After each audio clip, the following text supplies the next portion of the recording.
Greetings, everyone. Welcome to the Behavioral Health Workforce Education and Training Interprofessional Integrated Health Education Series. Today is May 16th, 2023.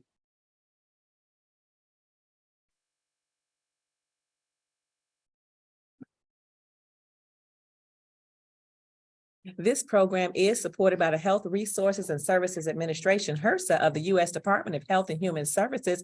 Our grant numbers are listed for your review. Excited to share. We have CME credit. Just scan the QR code and you can complete all of the required information. You can also use the text code number that's on the screen.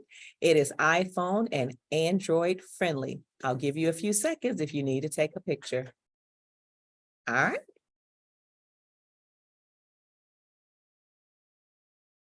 An overview of tonight's agenda. I'm Dr. Katherine White-Brown. I'm serving as your moderator. Our welcome will be from none other than our Director of Behavioral Health Practice, Mr. Ross Fleming III. We will then have an introduction of the speaker by Mr. Ross Fleming III, followed by an amazing presenter. You are in for a treat. As a gentle reminder, please mute your microphones during the presentation and use the chat box for questions and comments. At this time, we invite you to give a virtual introduction by typing your name, organization, city, and state in the chat box. We want to get to know you. And as always, there will be a Q&A following the presentation. Let's connect on social media. Please follow us at PCTCOP and use our hashtag PCTCOP if you hear something amazing, and we know that you will. Also, share your Twitter handle in the chat and we will be sure to follow you. Save the date. Remember, tonight's presentation is part of the monthly Behavioral Health Workforce Education and Training Interprofessional Integrated Health Education Series. Our next lecture will be on June 20th, 2023. We've listed all of our websites for your review so that you can learn more about our collaborating programs, the BHWET Program, TNAHEC, the NCMEDR, and our CWPCMH. We want to share a few of our team members. Dr. Patricia Matthews-Juarez. You've already met me. The psychiatry team. Our family and community medicine team. More of our family and community medicine team. And our BHWET administration. At this time, I'm excited to introduce Mr. Ross Fleming III. Thank you.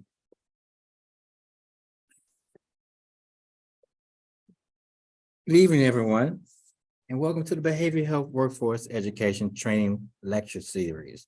As Dr. Brown just shared, I do serve as the Director of Behavioral Health Practice. And tonight's topic is ending the HIV epidemic, HIV in the Black community. Through an integrated health approach, the Departments of Psychiatry, Behavioral Sciences, and Family and Community Medicine have collaborated with the Tennessee Area Education Centers to train residents, student scholars, and other health professionals to work with persons in rural, vulnerable, and medically underserved communities. This approach will expand the number of behavioral health, family medicine, and other health professionals who will stay and work in primary care settings in Tennessee, as well as in rural and medically underserved communities nationwide. Tonight, we have an opportunity to expand our residents, student scholars, as well as others training as they hear from a subject matter expert in HIV. I hope you will listen and engage in this very important subject tonight. Now, I'd like to introduce you to our speaker for the evening.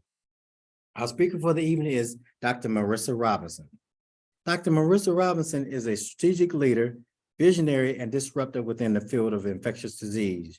She focuses on HIV/AIDS research, educating the need to increase opportunities and diversity amongst the public health workforce. She currently leads the Ending of HIV Epidemic in the U.S. Initiative Coordinator at the U.S. Department of Health and Human Services, Office of the Assistant Secretary for Health within the Office of Infectious Disease and HIV/AIDS Policy. Dr. Robinson is a DMV, do you know what that is? DC, Maryland, and Virginia native, and trained in infectious disease epidemiology. She has conducted extensive HIV research for over a decade. She began her federal career when she joined the United States Peace Corps as a community health and malaria prevention volunteer in Togo, West Africa. After returning to the U.S., Dr. Robinson worked in the Health Resources and Services Administration, HRSA, in the HIV/AIDS Bureau on global infectious disease surveillance, supporting the President's Emergency Plan for AIDS Relief Initiative. Following her time at HRSA, Dr. Robinson joined the Centers for Disease Control, where she conducted and maintained data analytics for nursing and midwifery initiative on behalf of PEPFAR for 13 African countries. After her time at the CDC, Dr. Robinson joined the CDC Foundation on Teens Linked to Care pilot program with the CDC's Division of Adolescent and School Health, which focused on substance use and sexual risk among youth in rural populations. Dr. Robinson completed her Doctor of Public Health degree as a Gold Seeker Scholar at Morgan State University School of Community Health and Policy. Her dissertation was entitled A Qualitative Exploration of Pre-Exposure Prophylaxis Among Black Women Attending a Historically Black College and University in Northeastern United States. Dr. Robinson completed her doctoral fellowship training at Johns Hopkins School of Medicine Predoctoral Clinical Research Training Program. Dr. Robinson received her Master of Public Health with a concentration in global health, infectious disease, and a certificate in socio-contextual determinants of health from Emory University's Rollins School of Public Health, and her Bachelor's of Arts in Psychology and Public Health from Spelman College. When she is not working hard on all things EHE, Dr. Robinson is teaching Zumba, where her love for people, health, wellness, and dance coincide. I'd like to present to you, ladies and gentlemen, Dr. Marissa Robinson.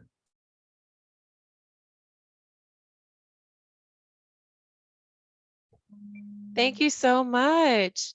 I'm going to go ahead and share my screen. Okay. So can you see my slides okay? Yes, we Yes. see them. Awesome. So please forgive me. I am in the Marriott Lounge and there is some music going on. I'm actually attending a conference for the National Coalition on STD Directors here in Louisiana and in New Orleans. So there is big, easy music in the background. So we love the culture, but just please bear with me if you can't hear me, and I'll try to project as best as possible. So again, my name is Dr. Marissa Robinson. I am the Ending the HIV Epidemic in the US, EHE coordinator, and today I'm here to talk about HIV in the Black community. So as a disclosure for everyone, I have no financial disclosures or conflicts of interest with the presented materials in this presentation.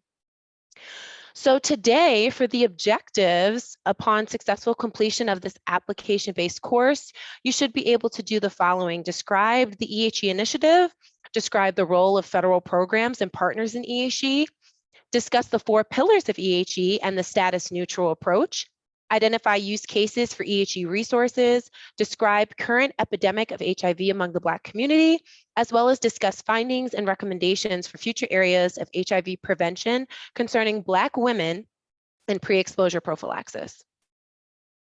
So just a real quick synopsis about me. I know Ross gave you a wonderful kind of intro into who I am, but again, a DMV native, Spelman, Emory, Morgan State University alumni, also did the Peace Corps in West Africa.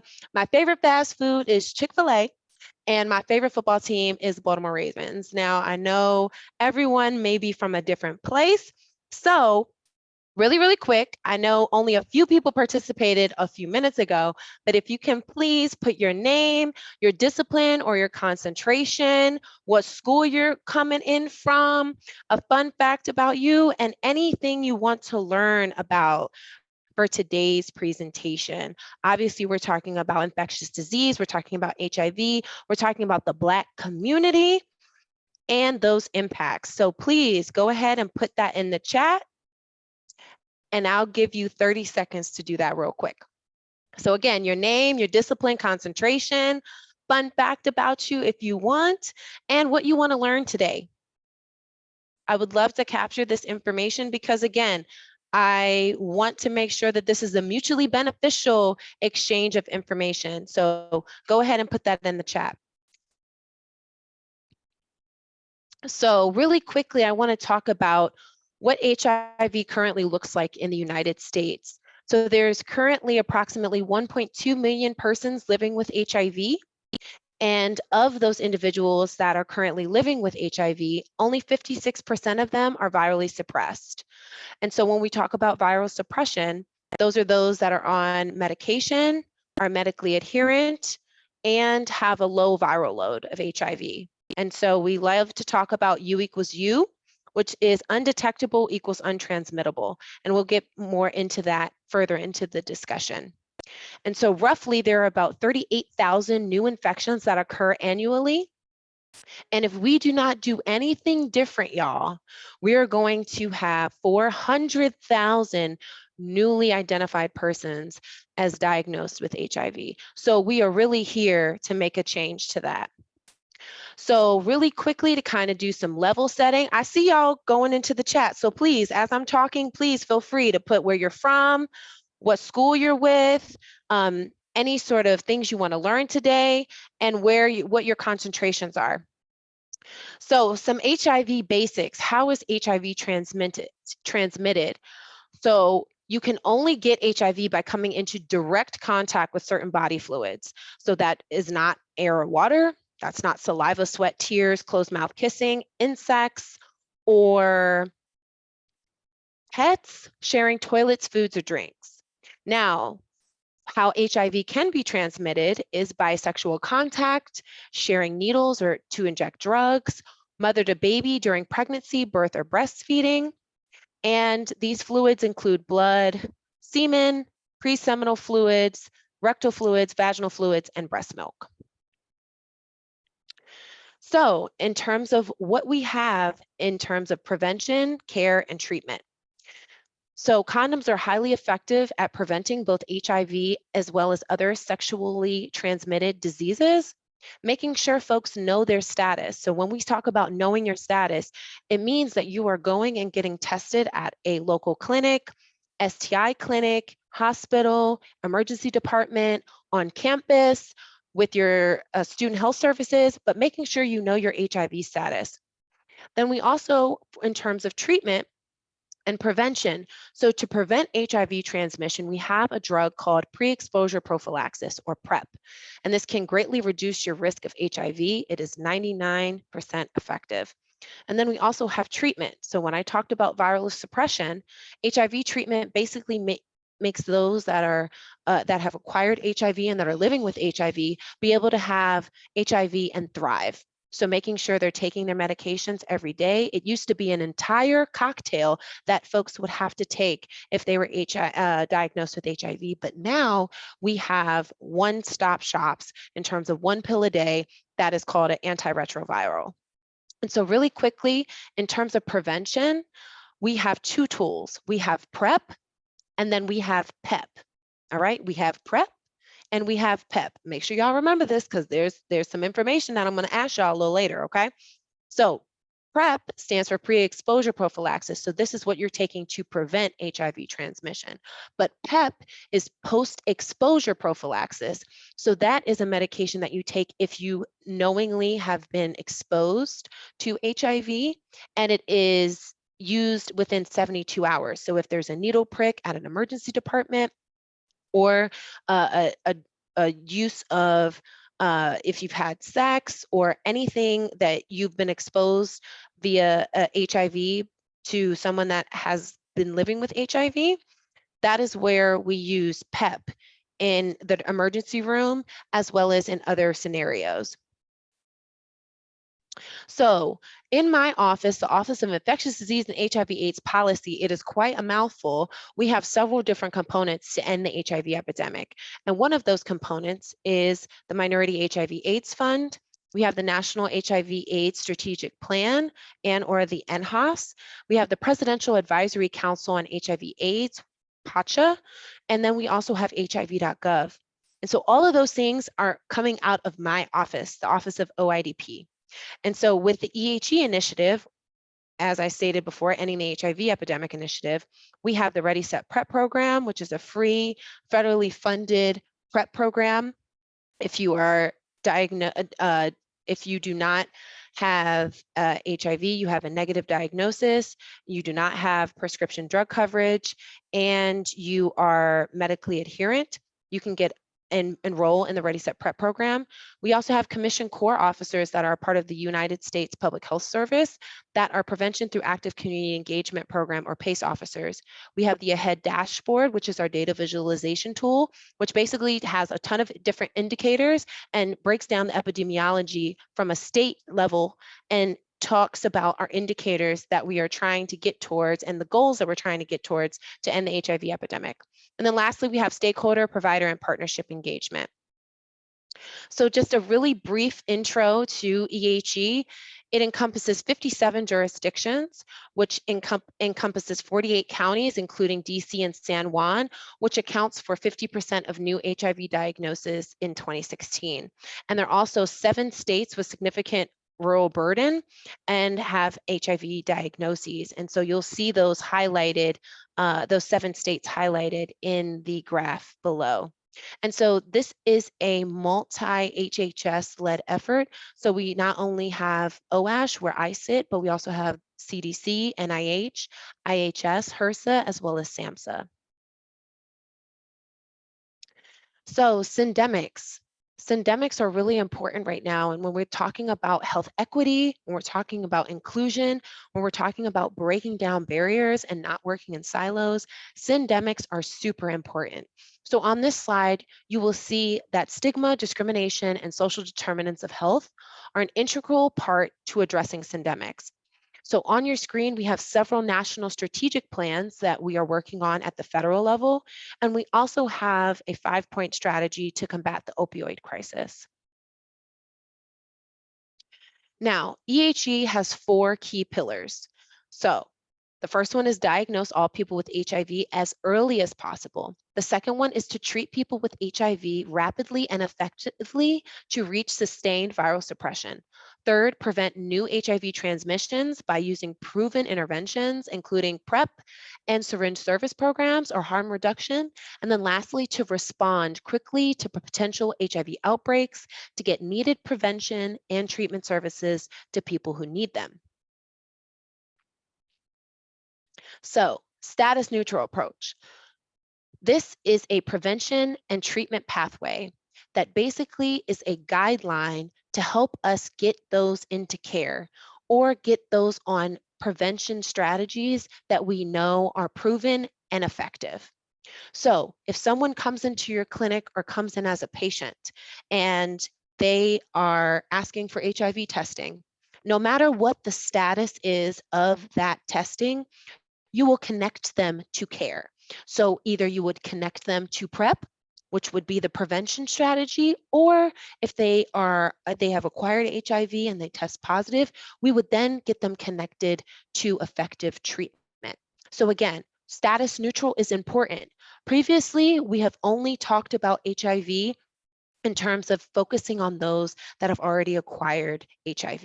But it is very important as a provider and as a future practitioner of public health that we are making sure that we catch not only those that have been impacted by HIV, but those that could potentially be at risk.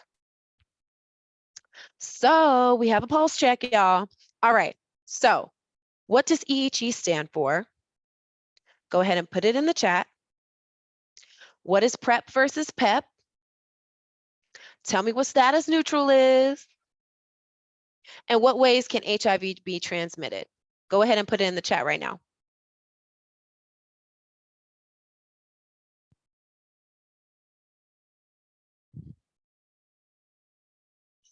Nobody's going to put it in the chat?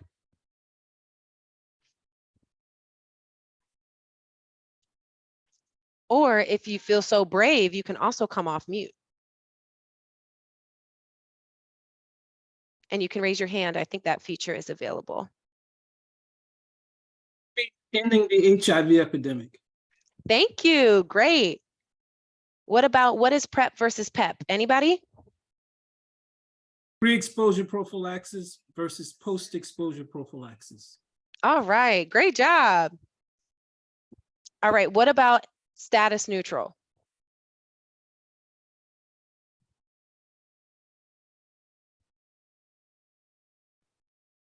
You can either write it in the chat or come off mute. Whether you're negative or positive for HIV at a clinical visit, you go to either a prevention plan or a treatment plan if you're positive. Great. Thank you. All right. So somebody answered how HIV can be spread via breast milk, sex, and sharing needles. Exactly. What about ways that HIV cannot be transmitted?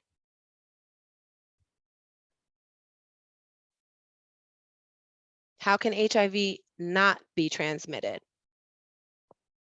Saliva, a formite surface, mosquitoes, things like that.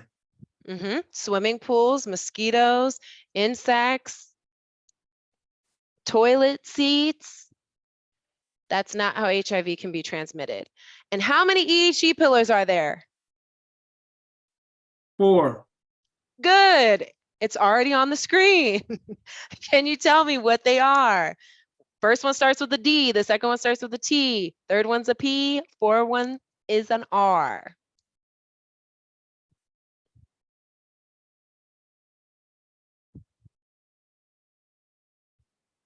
Okay, I'll help you out. The first one is diagnose. The second one is treat. The third one is prevent. And the fourth one is respond. Good job. All right, so we're going to go to the next slide. Thank you guys for participating in the chat. I see some of the responses. So yes, EHE stands for Ending the HIV Epidemic Initiative. PrEP versus PEP. PrEP is before exposure to HIV to prevent transmission. And then PEP is for after exposure. And it's effective within 72 hours. Status neutral is a way to achieve epidemic control. And no matter if their status is negative or positive, we can get them connected to care. HIV can be transmitted, again, through bodily fluids from a person living with HIV who is not virally suppressed, by sexual contact, sharing needles, drug paraphernalia, or mother-to-child transmission. The ways HIV cannot be transmitted is through sweat, saliva, closed mouth kissing, by air or water, insects or pets, or using the toilet or sharing food or drink. There are 4 EHE pillars, and it is to treat, diagnose, prevent, and respond. Great job, y'all. Okay, so the reason why we're all here is to focus on what HIV looks like in the Black community.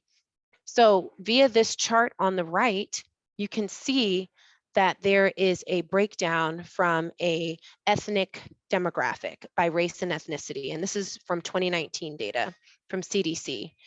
And it states that about 40% of new infections occur within the Black community compared to all of the other populations. And we are diagnosed 8 times more, despite only comprising of 13% of the US population. And in 2019, of those that were diagnosed, 14,300 were African American.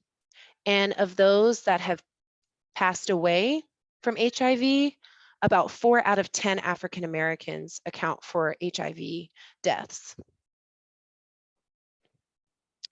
So then when we're looking at new infections by race and transmission group, you can see that in same gender loving men lead the category for about 8,900 new HIV infections, and that's by Black and African American.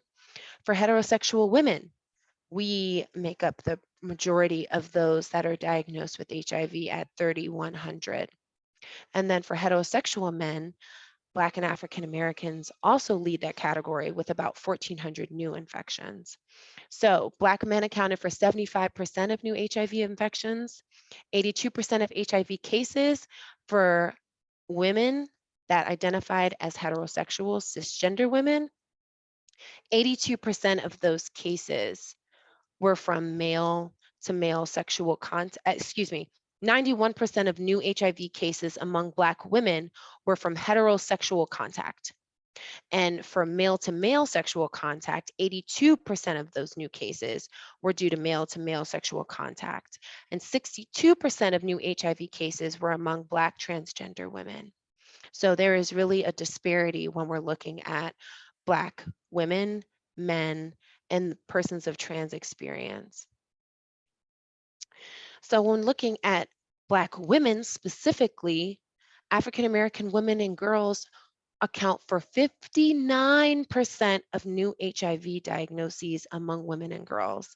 African American women in the South are 20 times more likely to acquire HIV than their white counterparts.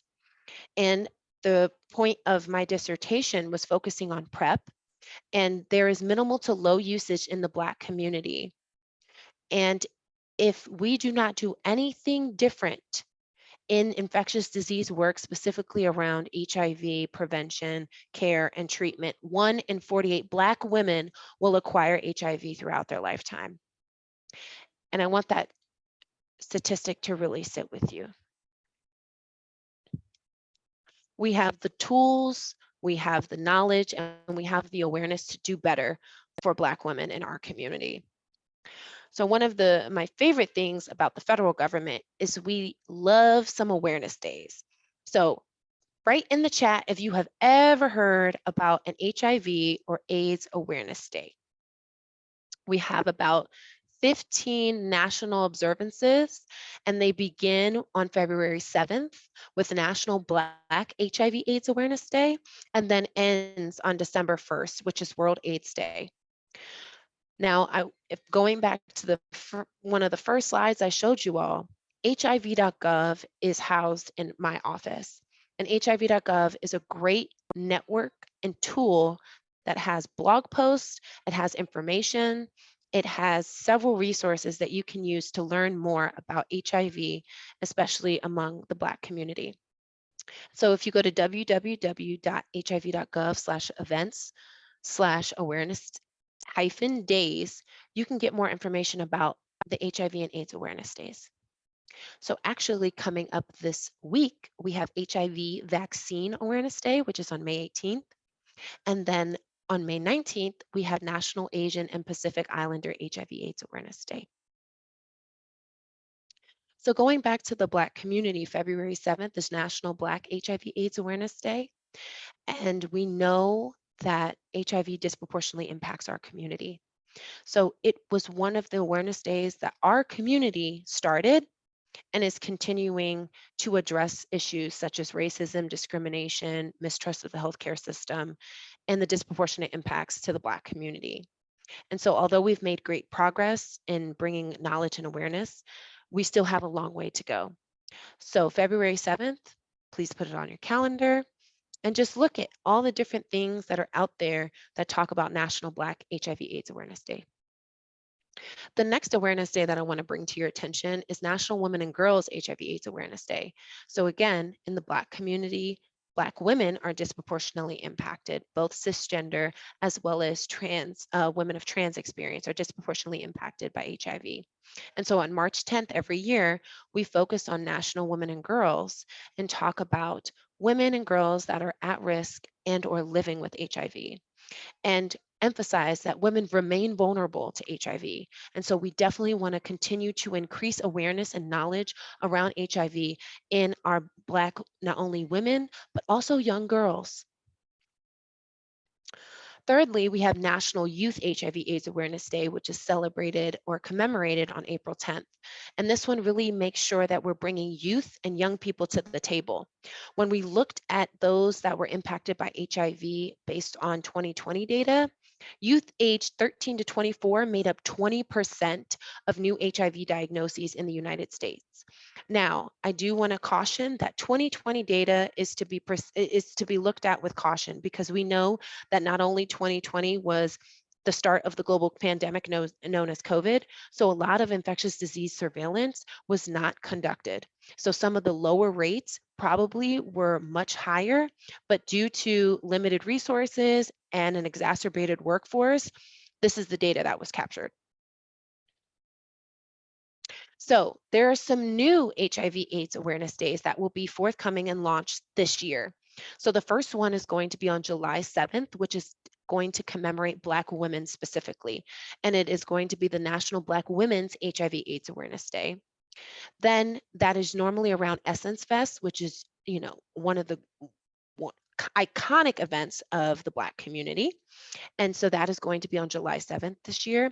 The next one is National Black Men's HIV/AIDS Awareness Day, and that's going to be focused around Black Atlanta Pride, which is on September 7th.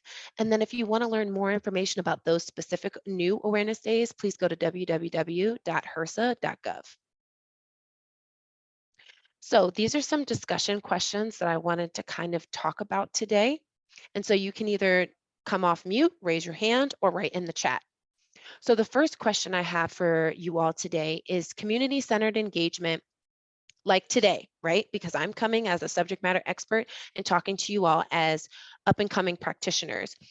It's essential for us to continue to spread not only knowledge and awareness, but also set some best practice examples. So what are some personal experiences that some of you have had, maybe discussing sex, STD or STI prevention, or HIV prevention with friends or significant others?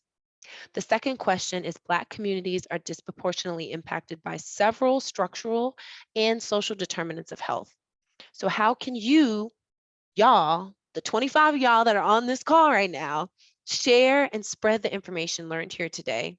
And then thirdly, what are some of you doing individually as students and up-and-coming practitioners to help end the HIV epidemic in your community? So I'm going to monitor the chat and see if folks want to either add to the chat or go ahead and come off mute. I hear somebody off mute, so go ahead. HIV Center at Meharry, there was nobody to really get out that wasn't doing bench research in the laboratory to get out and talk to the community. And so I got together with some folks in the medical school. His name is Dr. Brayton, Mr. Brayton. And we started to bring in kids from the local high schools in Nashville into the HIV Center at Meharry. And so for 9 years, we brought in maybe 5,000 to 6,000 students into the facility, and I gave them a lecture on what they need to know about HIV/AIDS. Mm-hmm. And so we did this for a long time. And we thought that this was something that had to be done because what we preached is that the way to deal with HIV was to not get in the first place. Because of education and awareness, you could accomplish that. Right. We also partnered with a number of other groups. We also had a grant that was initially funded to Jacqueline Hampton, Ross's sister. And then we continued to pilot that grant to work with other communities, including faith-based communities, HBCUs, and health providers. Mm-hmm. And this was a CDC grant. And again, we went around a number of southern states and preached the gospel to people in so many ways, doing HIV testing, HIV prevention strategies, training the trainers and so forth. And this was a very important component of HIV prevention, awareness, and treatment at Meharry. And so we hope that we could continue to do that. Our grant was not funded to do that continually, but it's something that was done, and we were proud of it. And so I can tell you Ross was a big part of that, and we really appreciate what we all did together. And the other thing is that when the CDC decided that they were going to start to look at the 48 areas that had the highest new HIV infection rates, it was clear that Shelby County, Memphis was an important part of that in the state of Tennessee. And so we partnered with a group. We partnered with a group called Friends for Life in Shelby County, Memphis. And we started a PrEP podcast. And the idea was to put out information about PrEP constantly to those that needed more information to make an informed choice whether to receive PrEP if they were at high risk for HIV-1 acquisition, And so this was something that we did. We had archive programs of the PrEP podcast, and we continue to spread the news. Thank you. Thank you so much. Anybody else? Can you talk about what you can do as a student, as a future practitioner, and or maybe some personal anecdotal stories about talking to your friends or family or trusted loved ones about this topic? It's really important that in the Black community, we have these conversations, right? Because bad information and wrong information spreads a lot faster than positive and correct information. So making sure we're holding spaces and having open and honest conversations like the one we're having today is super important and essential to us ending HIV stigma and ending the HIV epidemic. Does anybody else want to come off mute and share? I was going to say that honestly, having conversations like this, like you said, is very important. And maybe we can start with middle school, high school, and those who are affected, with HIV. Just continue to have that discussion and just talk about preventive measures and just spread that good information so people can know, especially in layman terms, so they can ask questions and just stuff like that. I think is just vital. So if you're in like a student organization group, I know a lot of them are focused on spreading, important information. It depends on, whatever topic it is, but I know a lot of them focus on different stuff. So I think that's the first step, student organization. That's a great suggestion. Anybody else have another suggestion or comment? Want to add, share?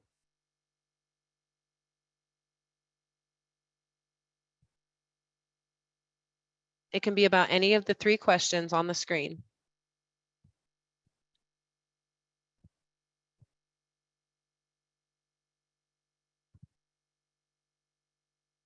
Going once. Well, let me Somebody add, else come off mute? Go this is ahead. me. This is me. This is Ross. I just want to add a little bit what Dr. Alcindor mentioned earlier. We did go around the country, and what I used to do was capacity building with the faith community, and what we used to do at their churches is have a session with the whole church and talk about HIV, where they would bring their children to. I remember a session up in New York, upper New York State, where I was shocked that the pastor brought the children in and to talk about HIV. They weren't little kids. I would say 10 to 11, 12 years old and up. But that's the type of place where you should start, in my opinion. When you're getting teenagers that are getting the adolescents are getting into that phase where they're, testing, out where they are and what to do. Yep. They need the tools in their hands to, as they grow. So they'll be armed with everything they need when they go out and explore. So, so that type of thing I experienced firsthand, which was a great thing that happened right before my face. And I just didn't, at that time, I was not used to kids being in the audience, but I thought that turned out very nicely. That's great. Definitely incorporating the faith community is super important. And as a cultural thought in the Black community, religion has played such a big role. Even at our historically Black colleges and universities, a lot of them were founded on religious principles. And so if we're going to end the HIV epidemic specifically and address it in the Black community, we cannot ignore the things that are being taught from a religious perspective, and making sure our religious leaders are at the table and having these conversations. Specifically, even if we don't all agree on the approaches to sexual health, reproductive health, justice, all of those things, it's always important to bring all walks of life to the table, because even though you might not agree, it is important to hear other beliefs and comments and suggestions, because it can make for a stronger argument to either rebuke what they're saying, and or think about how we would be able to come together and have a stronger impact. So thank you guys for participating in that Yeah. discussion. So I Sure. just want to say that this was not met without challenges, because when we talk to pastors, some of the pastors would tell me, I was at an event where I was giving a talk about HIV to retired veterans in Virginia. And a pastor would tell me that he did not have a gay person in his church. He didn't find anybody in his church that had HIV, and he wasn't concerned about it. And so I talked to another pastor in Tennessee, and he basically gave me words that I could say and a list of words that I couldn't say. And so what I'm saying is that the social conservatism and that you see in the South is something barrier to be able to get messages out there, because you're dealing with social conservatism. You're also dealing with misinformation that is deeply rooted in the South when it comes to sex. Yep. So like I said, it's a structural and social determinant of health issue. And it's a multi-level, it's multifactorial, it's multi-generational. So some of the conversations that are being had with older populations versus younger populations versus impacts of social media and influences by music and, rap artists and just misogyny and several other aspects are things that we have to take into consideration. 20 years ago, you didn't have to worry about social media and what the internet says. Now we have to have that conversation and it be a component that we need to add. Talking about artificial intelligence and some of the ways that technology is really advancing, we need to make sure that we're having these conversations because, like I said before, misinformation, myths, and false narratives can spread a lot faster than the positive things that we're having in the community, the positive conversations, the lessons learned, the best practices, and all of those things that are, an example of the great work that you all have done in the past. So again, this can't happen in a silo. It can't just happen in this webinar today. We have to take these conversations and talk to our loved ones. Talk to your grandmother who has, done work with young people and doesn't think that this is an issue. Talk to your religious leaders. Talk to parent-teacher conferences, talk to the educators, talk to patients, talk to your professors. This is something that can't happen in a vacuum. And it's going to take all of us on this call, but also the patients you impact, the lives you touch, and those in your personal networks, as well as your sexual networks, to make sure we're having these conversations. So thank you all for contributing to that discussion. So really quick, we're going to dive into my dissertation. So really quick, I want you to take, do a quick head roll. So we're going to go and take a little stretch. So we're going to take our head and roll it in a circle. Roll your neck in a circle. Take your shoulders, roll them back. Stretch your neck out real quick so we can dive into this next portion of the conversation. All right. Ross, how are we doing on time? We're good. Okay, so quickly, I want to dive into my dissertation, which was a qualitative exploration of pre-exposure prophylaxis among Black women attending a historically Black college and university in the Northeastern United States. So this is the overview of the presentation. We're going to go all the way from my introduction all the way to the future recommendations that I have. So this is no secret. We kind of already addressed this in the previous slides, but HIV disproportionately impacts the Black community. As you can see here in this CDC slide data, we make up about 42% of new diagnoses, but only 13% of the total US population, and we are disproportionately diagnosed with HIV. So HIV is stigmatizing and a taboo subject for many members of the Black community. And so when we're talking about some of the barriers we've seen with HIV, there are historical medical mistrust, distrust of the US government, internalized racism, conservative religious sexual values and attitudes, as well as HIV conspiracy theories. And some of those things we just touched on in the previous discussion. So there is a significant absence of these conversations around HIV, sexual education, reproductive health, around HBCUs. And we know that HBCUs, like Meharry, can be an essential access point for targeted HIV prevention, care, treatment, and talking about all of the status neutral approach that I talked about earlier, and talking about pre-exposure prophylaxis as a prevention mechanism. So the 3 aims of my study were to characterize the awareness of PrEP among Black HBCU women, to identify factors that may facilitate or cause barriers to Black HBCU women's knowledge and uptake of PrEP, and then thirdly, to identify the best practices for successful marketing strategies for PrEP campaigns targeting uptake among HBCU women. So we already kind of covered this, but again, HIV within the Black community disproportionately impacts us. And then when we're looking at the issue of HIV within Black women, disproportionately impacted. And I think it's really important to emphasize to Black women in our community that 86% of new HIV cases among Black women were due to heterosexual contact. So thinking if you are not a part of the LGBTQIA+ community and thinking you are exempt, you are not at risk, or that you could never be a person that it could be exposed or acquire HIV is a myth that we really have to debunk. And y'all on this call are going to be future practitioners, and it's important that you spread this information to our community. And within the last year, there have been over 10 million new sexually transmitted infections that affect individuals as young as 15 to 24 years old, which includes college-age African-American women. Now, when we talk about youth is identified as an age range from 13 to 24. That is a very large age range, but this is a CDC demographic, and that's a catchment of a frame that CDC uses.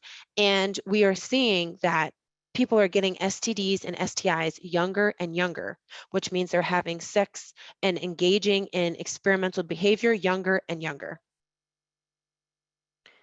So again, Black women are at a disproportionate rate, regardless of education level and socioeconomic status. They are 15 times more likely to develop HIV, and PrEP is 99% effective and can prevent HIV transmission if taken daily orally as prescribed. Now, of those cisgender heterosexual women that were on PrEP, so those women that were assigned female at birth and identify as heterosexual, 7% of those that are heterosexual were on PrEP, but less than 1% of them identified as Black. So we may have individuals on PrEP that identify as women and were assigned female at birth, but less than 1% of them are Black women. So Black women have lower PrEP awareness, PrEP coverage, and if they know about PrEP, they don't know where or how to get it. So I had 3 research questions. The first one was, what is the awareness of PrEP among Black HBCU college women? The second one was, what factors influence PrEP uptake among Black HBCU college women? And the third one was, what are the barriers, facilitators regarding PrEP uptake among Black HBCU college women? So just some quick background on my parent study. So the parent study that I looked at was Chandler Hull et al. 2020, which is on your screen. And it basically looked at a mixed methods approach, meaning it used both quantitative and qualitative data analysis at an HBCU in Florida. And it was looking at why some of the barriers and facilitators of PrEP impact college-age Black women. And so from this study, they used an education intervention to see what was the perceptions and receptivity of PrEP use. So would the women that were in this study even be open to using PrEP? And then what was their preference for information delivery? And so the findings yielded that Black college women had not ever heard about PrEP. And after the health education module that they did within this study, they would strongly consider it in future.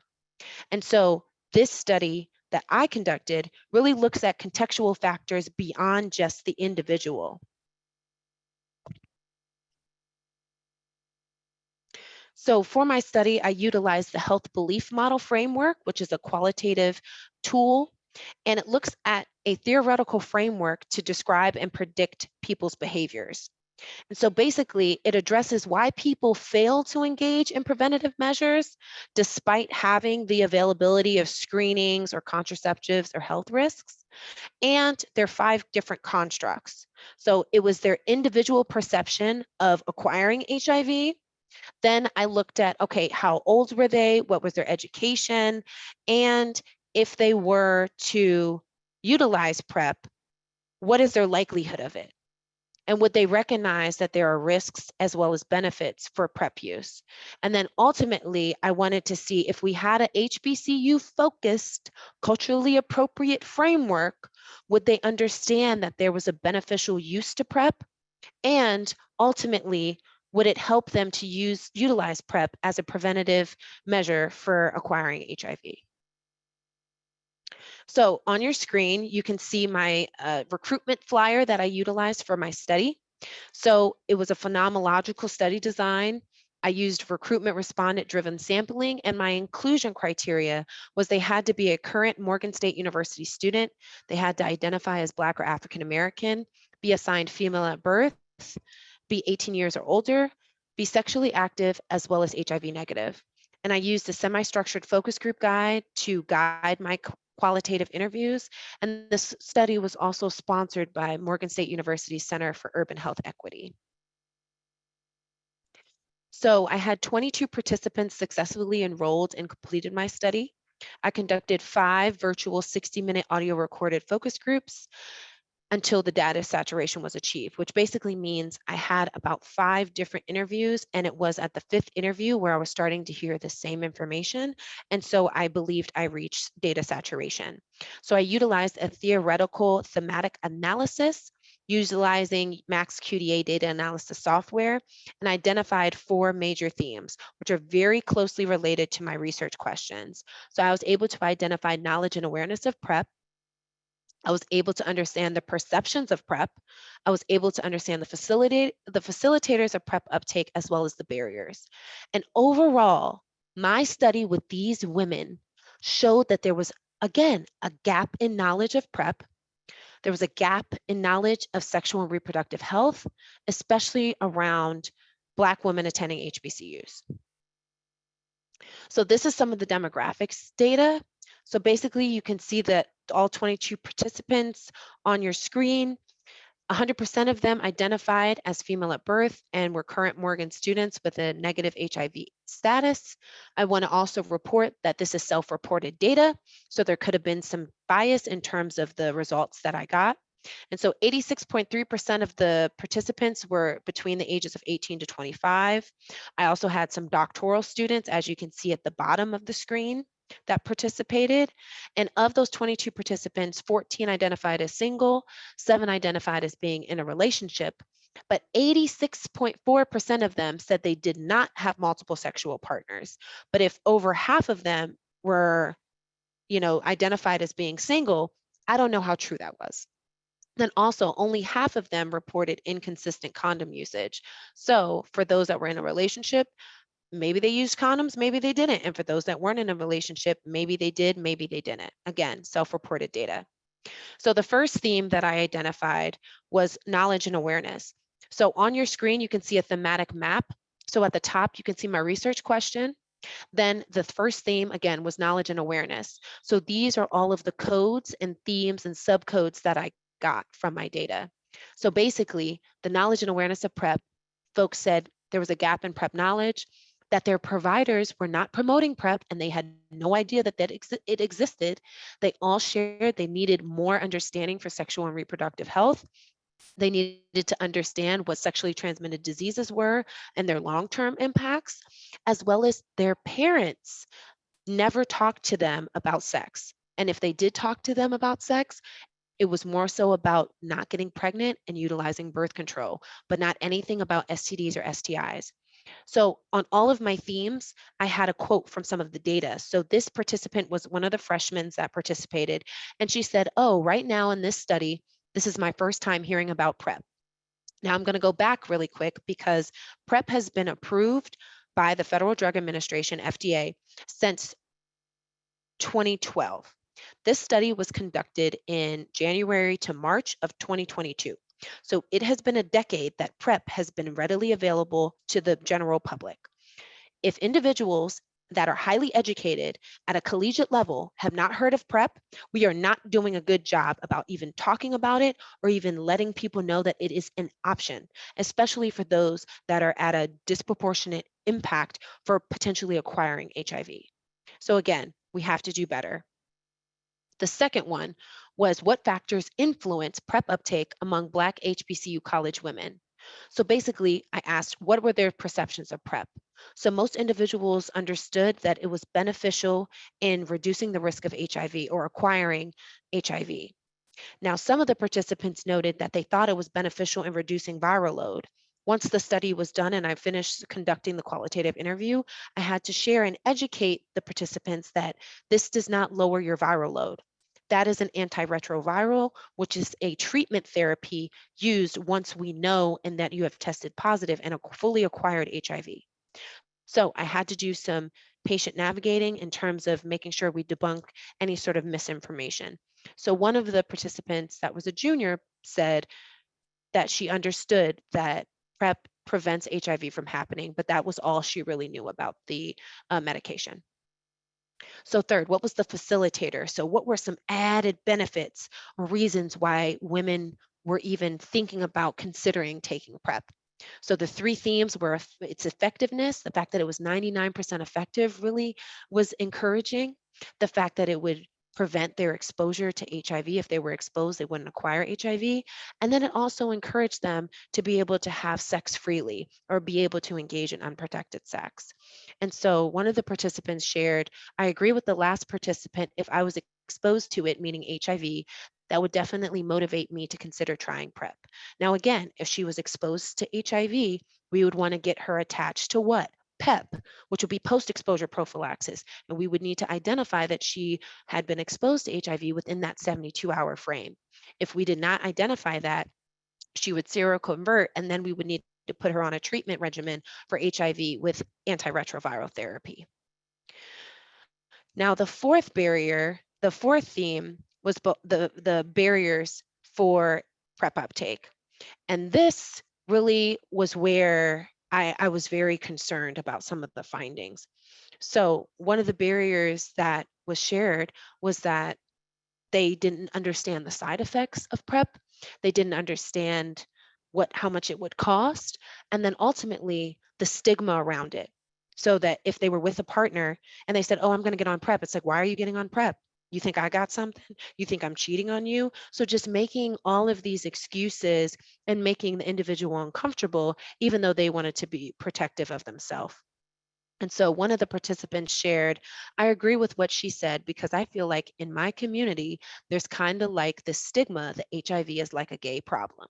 Now, if we go back a few slides, I told y'all that 86% of HIV newly diagnosed individuals who identified as cisgender Black women acquired HIV through heterosexual contact. It was with a man or someone who is assigned male at birth. So this thought that this is just an LGBTQIA+ issue, we have got to get that out of our community. And this is a prime example of that. So obviously PrEP uptake is a concern, not only from a federal and national perspective, but also from a local perspective. Ross kind of talked about Shelby County. They are actually in ending the HIV epidemic initiative jurisdiction. And knowing that this information can encourage not only policymakers at my level, but also individuals like yourselves as practitioners to improve the uptake of PrEP. And if we know that there's a gap in knowledge and awareness among Black women, we can do better at our historically Black colleges and universities. And so these findings can help for us to develop programs and policies to increase that uptake. So my study didn't come without some limitations. This was obviously conducted during the COVID-19 pandemic, so there were some restrictions with that. I also reported that there was some self-reported data, so there could be some self-reporting bias. And then obviously, these findings are not generalizable to the general public, to other historically Black colleges or universities, or other Black women. So some of the implications that come out of this study is that policymakers can now begin to identify ways to develop effective legislation to increase PrEP access to African American women. And student health program leaders and health educators can apply findings from this study to increase Black women's access to PrEP medications, routine testing, and other related diseases. And we really need to have tailored medical guidance for Black women at HBCUs and not just have a one-size-fits-all PrEP program, because that's not going to change what we are seeing. It has to be culturally appropriate, tailored. We need to have us at the table. We need to have us in the marketing. We need to have us at the development stages, the implementation, and the feedback stages. So we have to do a for us, by us perspective. So future directions and increase in national PrEP uptake, training, and awareness is important for all of you, even if you don't go into infectious disease, even if you're not going into family medicine, even if you think HIV is not going to be anything that you focus on as a practitioner, it is important to just have general awareness and knowledge, not only for yourself, but for your future patients and your family members, period, full stop. We need to also have guidance to be updated to include Black women at HBCUs.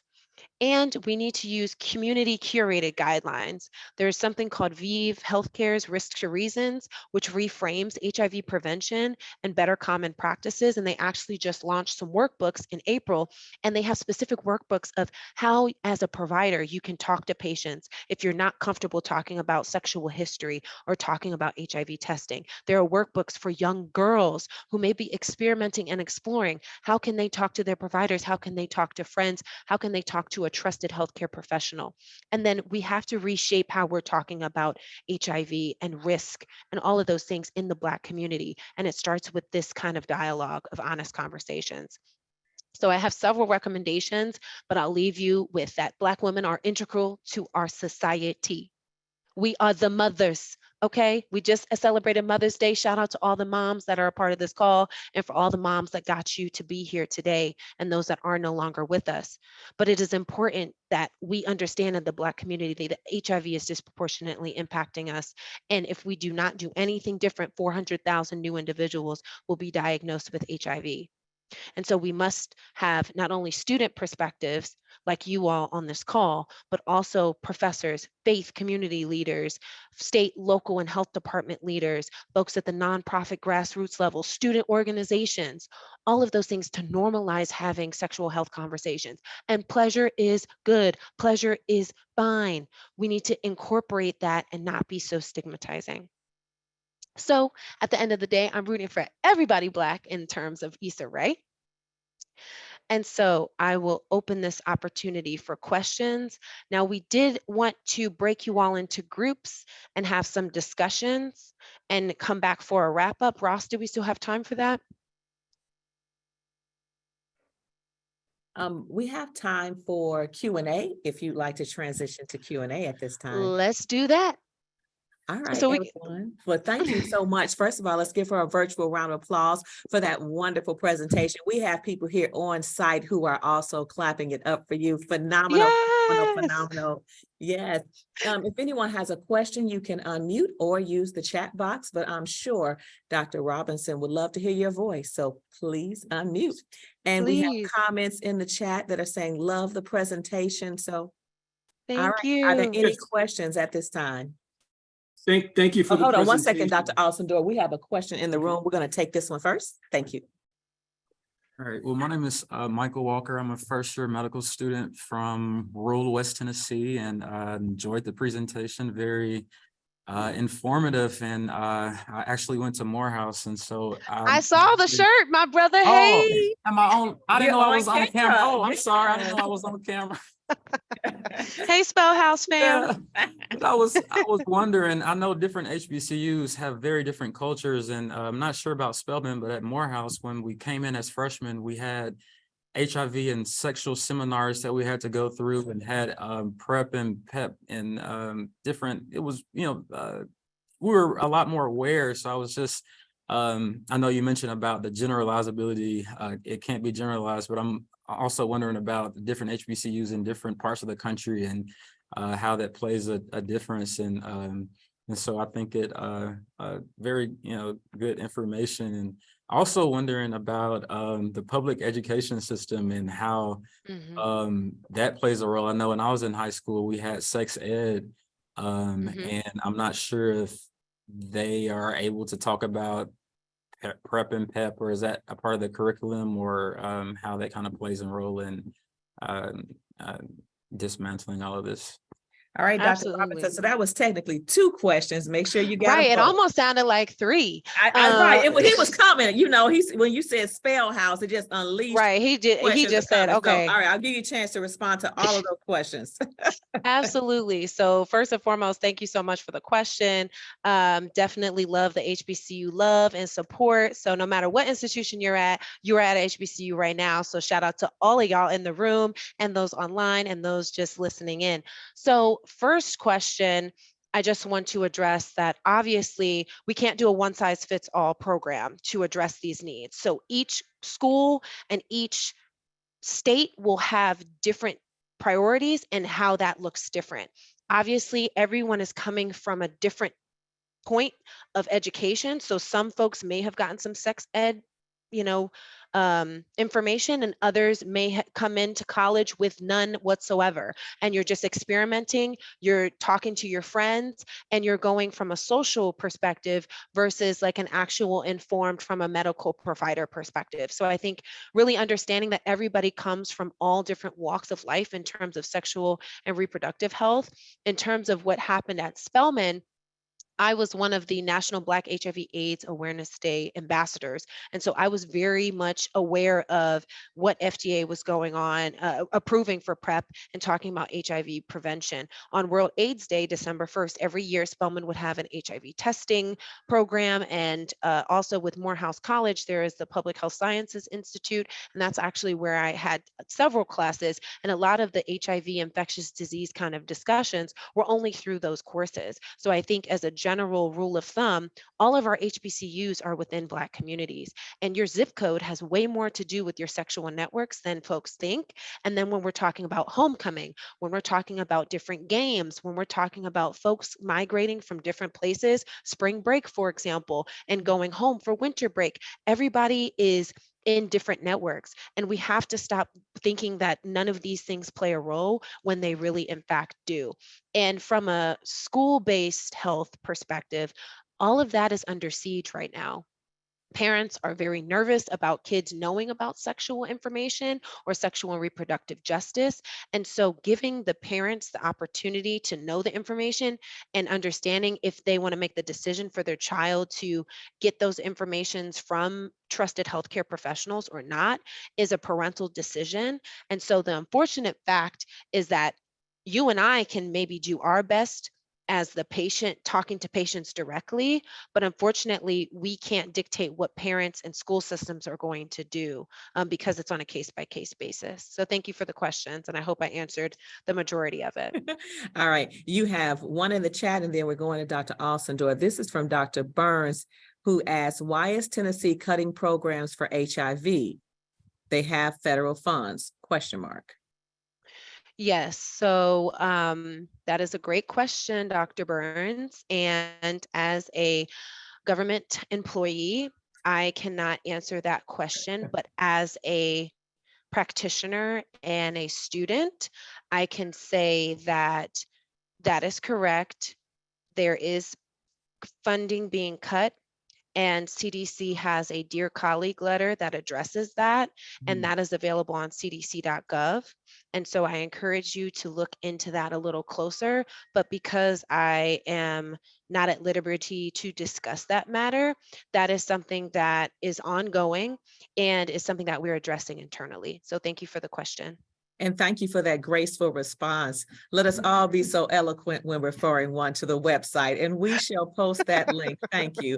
Dr. Alcindor, you had a question.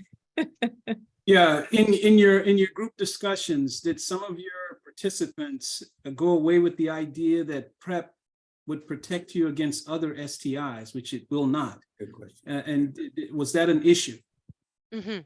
So yes, we did discuss that it only prevents against acquiring HIV and not other STIs and STDs. Mhm. So there was a little bit of patient education there. And again, making sure that all of the participants had access and knowledge of going to cdc.gov's website or hiv.gov's website to learn more information was one of the ways that I was able to also navigate that, because again, in the hour-long discussions, some folks spoke a lot, some folks didn't. So making sure everyone had the resources to be able to take away some information if they wanted to do their own research after the discussions, it was really important. Because one of the questions I asked was, what conversations are you having with your homegirls and your friends versus what conversations you're having with your parents?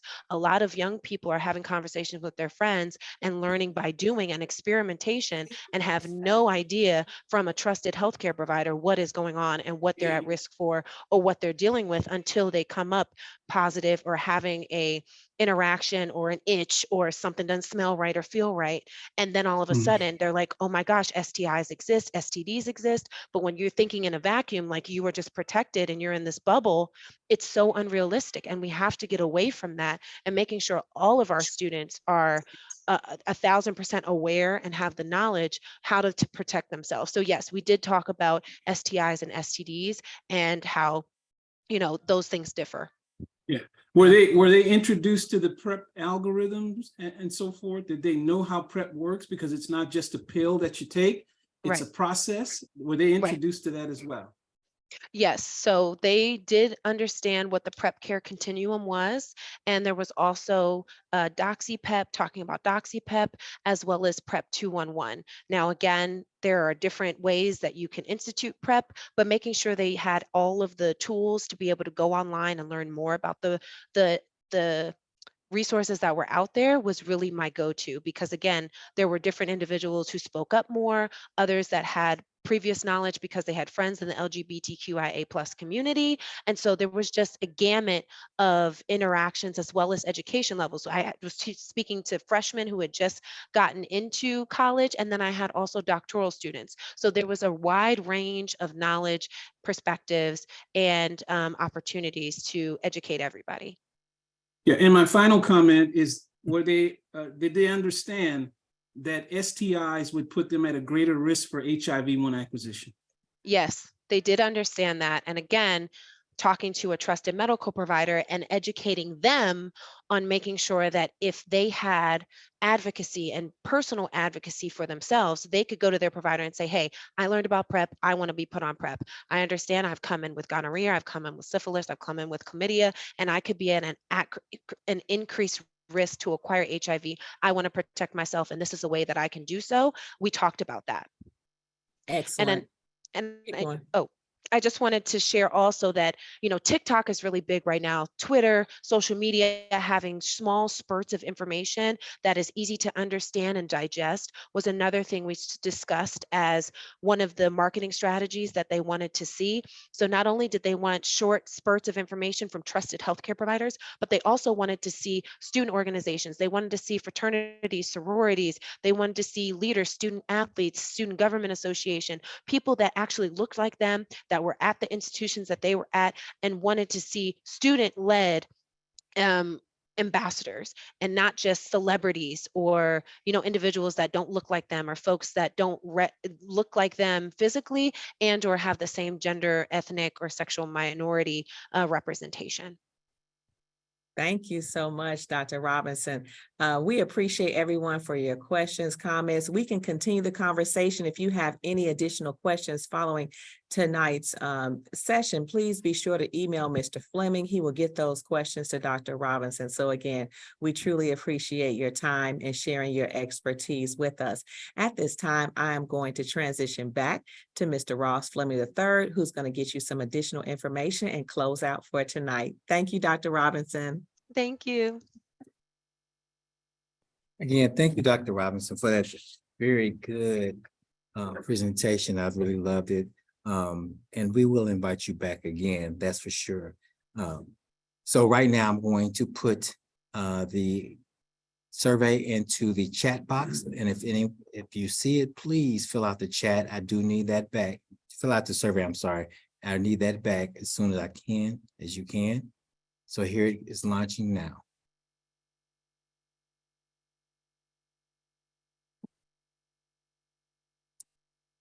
Do we have any other questions for Dr. Robinson at this time?